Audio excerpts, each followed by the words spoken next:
Welcome to Hood Champion Boxing and Sports. In boxing, you find a way to win or you find a way to lose. Errol Spence Ugas coming up this weekend. Going to be an outstanding fight.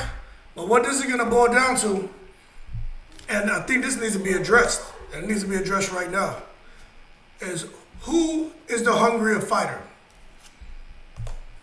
See what I'm saying? Who's the hungrier fighter? You talk about skill-wise.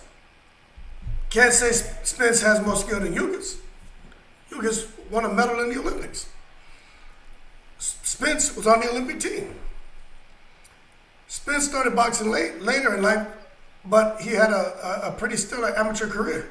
Ugas was boxing from a young kid and did phenomenal. In the pro ranks, Ugas struggled early in his career. 3 back-to-back defeats. Top Rank dropped him after the first 2 back-to-back. He had 2 back-to-back defeats. Top Rank dropped him. The man disappeared for a couple of years.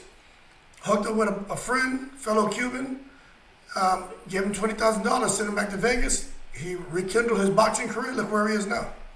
So he has a story of, like a lot of the Cuban athletes and boxers who, leave the country, immigrate over here, whether it's through land, through a boat, through some handcrafted water vessel, through on a boogie board, and swim across that ocean to land in Miami, or whatever method or means they have to get out of Cuba, find their way to the U.S. border.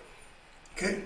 Then you have Errol Spence. So when Ugas, we're talking about an immigrant, third world country, looking for better opportunities, coming to a country that's supposed to be a land of opportunity, but really with nothing, left everything behind in Cuba.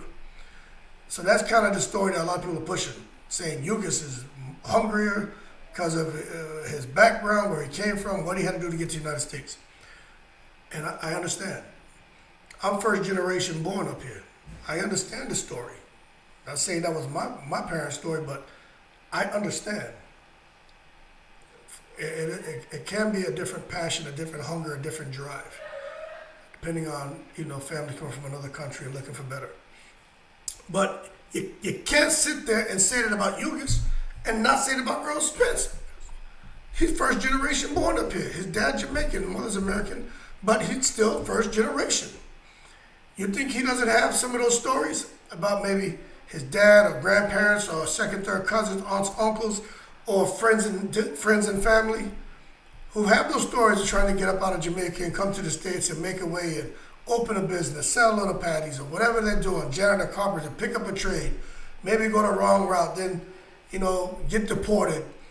But don't think that you don't have to be directly affected by it to not have the same hunger and passion, especially when you're first generation born up here.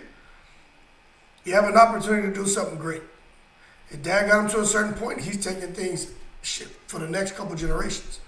Ugas has done the same, but you can't sit there and say because of Ugas being an immigrant and the struggle to get over here that Spence can't have that same hunger and desire. Knock it off. Because I can tell you, man, he's very close to his dad, and I understand a lot of those things his dad may talk to him about, whatever his dad may have gone through, or people who they know have gone through things. You feel that, and you can use that to motivate you. And I know Spence feels that. I don't know what conversation we had. I'm just telling you, I don't care where you're from. If you're first generation born here, especially come from the Caribbean, like my family's from the Caribbean, there are stories that may not directly may not be something that come from your father or mother, but there's some story about someone knows that they'll want to use to get you to do the right thing and for you to work hard and achieve a lot in life. Finding a way to win is what it's all about. So Errol Spence has that as well. The other thing now this is where we got to really be careful about both of them with near-death stories, because you can say Ugas, he tried to leave Cuba 2-3 times and went to jail. I think 5 times in a year, 6 times in a year, and went to jail every time. And those Cuban jails aren't easy. When someone's trying to leave the country, especially if they're considered a traitor, he's lucky he didn't get killed. But then you look at Errol Spence. Not quite that extreme.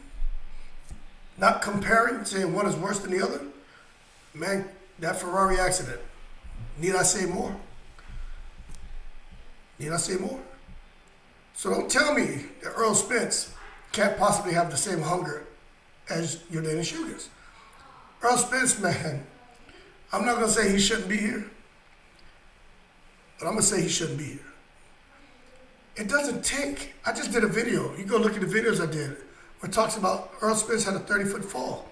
And there was a study done on if you fall and land on concrete from less than 30 feet, pretty good chance you're going to be banged up, you're going to be hurt, you can survive. But at 30 feet or more, the probability of you surviving is next to none. Landing on concrete. Errol Spence was projected from his Ferrari.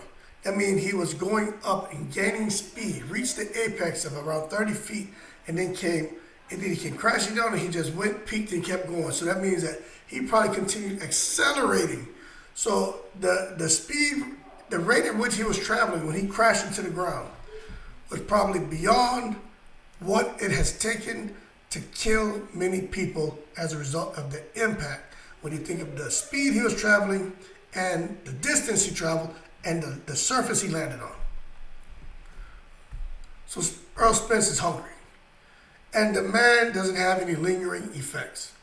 No migraines, no pains, no shakes, no issues with his blood, no issues with nothing. Nothing internally. All his organs, everything. No, they call that when you get your pancreas, I think, not severed, but it could be.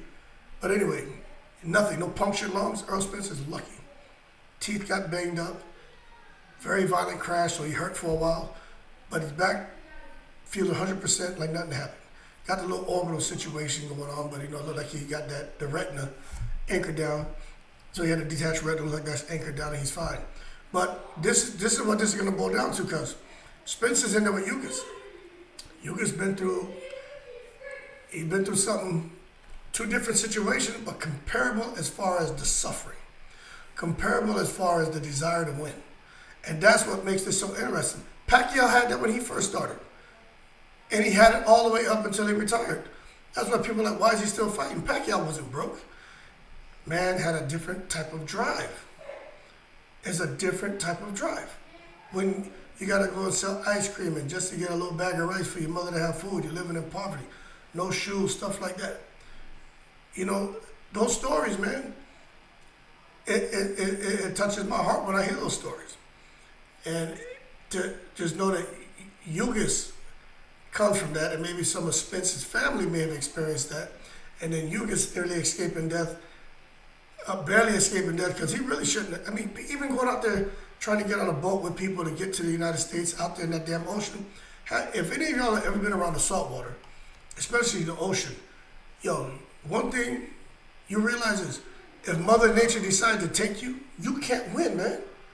Out there in that ocean, no, you can say, oh, it's salt water, it affects the buoyancy, man. Let me tell you, you get out there in the middle of that ocean, and when those waves start turning and just rolling, it makes you feel anxious, man. Because there's nothing you can do. That shit is scary. And to know this man tried it several times and went to jail, got caught, went to jail, and somehow ended up in the United States. I had to salute him. Errol Spence, not saying his dad went through that situation, but hey, he's first generation born here. There has to be some stories. And what Errol Spence went through with the car accident, still being here, realizing that the materialistic stuff isn't what matters, living down the middle of the city, partying, chasing girls isn't what matters. It's about family, it's about taking care of those kids, and it's about being a responsible, disciplined athlete who has the right attitude and working on communicating effectively, both verbal and written. And Errol Spence is showing that he wants to be the face of boxing, definitely the face of the welterweights, and that he's willing to do what it takes to get in there this weekend and clip Ugas. Ugas is showing the same thing. And for those of you who are saying, well, Ugas, he has the Cuban struggle and he's still here, he's struggling. No, he's not. That man wearing Rolexes. Ugas bought his dream house. He has a beautiful fiance, handsome little son. Man got all kind of nice whips. You're a multi-millionaire. So don't tell me, stop with the story, okay? He's just trying to make it. He's made it already, okay? Financially, he's made it. But there's still a driving passion because you got a whole country on your shoulders. So I get it. I get it. I'm born here. I live in Trinidad as a kid, you know what I'm saying? So I understand. I have a strong connection to Trinidad and Tobago. I'm not famous, but let's say I was some famous athlete going to fight. I would definitely have the U.S. flag on my shorts, and I would have the Trinidad and Tobago flag. And whenever I win, it'd be a win for Trinidad. That's just, they're gonna own you. You're theirs. That's how it is. You know what I'm saying? When you're from most countries, you're theirs. We're gonna take him. He qualifies. You know what I mean? And I think with Spence, he doesn't do it. I don't know why he don't wear the Jamaican flag on his shorts, but they would own him. He qualifies. And he has land in Jamaica. He has family there. He has, I think, a house there. So Errol Spence, Jamaicans see him as their own. He doesn't talk this. He don't talk with no accent. He don't even say little things. You know what I mean? Like little words and stuff. You know, he don't even play around with the accent and saying little things. Nothing.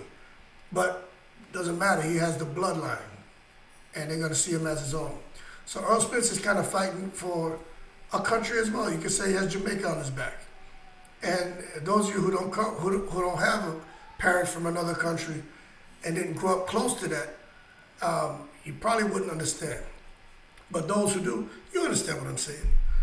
But don't sit there and get it twisted. Both of them are fighting for countries. Both of them are fighting for a legacy. And both of them have been in near-death situations where really they shouldn't. When you look back at it, it's like, how the hell did I end up in this situation? How did I arrive here? And Ugas, the jail thing, trying to leave the country, getting over here, top rank dropping him after he had 2 back-to-back losses. Almost a 2 years of trying to figure out what to do, no money, just existing. A friend of his who just happens to be a Major League Baseball pitcher gives him money, 20 G, sends him back to Vegas, and then all of a sudden, Ugas' career starts bubbling again. Unheard of. But I'm telling you right now, man, the way this fight is being talked about and the way it's being pushed is Ugas is challenging Errol Spence. Like everything's around Errol Spence. They're touching on Ugas a little bit, and I think the only reason they're doing that because he beat Pacquiao. But other than that, Ugas isn't really getting the respect he deserves. Is everybody forgetting that this man can box? He can fight. He has an extremely high IQ. Everyone, it's almost like some people are just writing him off. Right? Like, you can't write Ugas off. I get it. Errol Spence is special. Ugas is special too. Okay? So let's just be fair.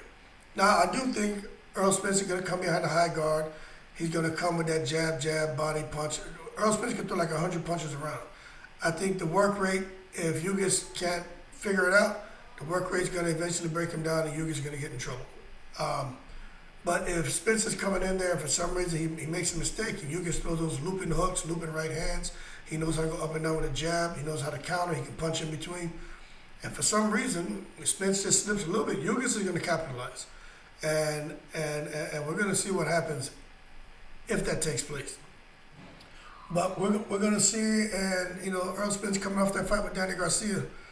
And right now, he said he was at like 75%. He's at 100%. And what he did to Danny Garcia, now Danny Garcia's feet are a little heavier, but Ugas, he doesn't float like a butterfly and sting like a bee. So he kind of heavy-footed himself, but he's smart. It's like basketball, you don't just dribble all over the place looking cool. That's stupid. When you put the ball down, it's for a purpose. You're trying to get to the rim. You either get to the rim and score, someone steps up, then you dish. So you're either driving to score, dishing, if you open, jump shot. Same thing with Ugas. Whenever you're moving around the ring, it's with the purpose. If you're letting your hands go, it's with the purpose. Any feints or anything, with the purpose. And that's the difference of a guy like him and what you see with sometimes with some of these fighters in the ring, they're just moving around for no reason. Like a Keith Thurman. To me, he moves too much sometimes. We know he likes the lateral movement, but some of his movement is wasted and unnecessary. Ugas isn't that, and I think Spence is going to learn that early. So it's going to be a chess match in the beginning, but I think eventually it's just a matter of who makes mistakes and who's hungry. And Errol says he is. Ugas says he is. And I think this is going to be one where the corner's going to have to stop it if somebody gets hurt, because they're not going to quit. They are not going to quit. So like what happened with what's his name this weekend, Erickson Lubin. The man didn't want to quit. And that's what's going to happen here. Someone's going to have to stop these two from killing each other, because that's what it's going to be. But that being said, that's my 2 cents. Let me know your opinion. 2 fighters repping 2 countries, as well as the United States, but they're repping 2 countries. Near-death experiences for both of them. They both want to win. One guy has 2 belts, the other one has 1. They want to unify to get 3, and then eventually we'll see if someone to go tackle Bud Crawford. Both of these guys, great families, beautiful children. They've achieved the American dream financially, but there's still more work to be done. That being said, like and subscribe if you enjoyed the video. Shout out to all the veterans. I appreciate your support, and as always, I'm in the breeze.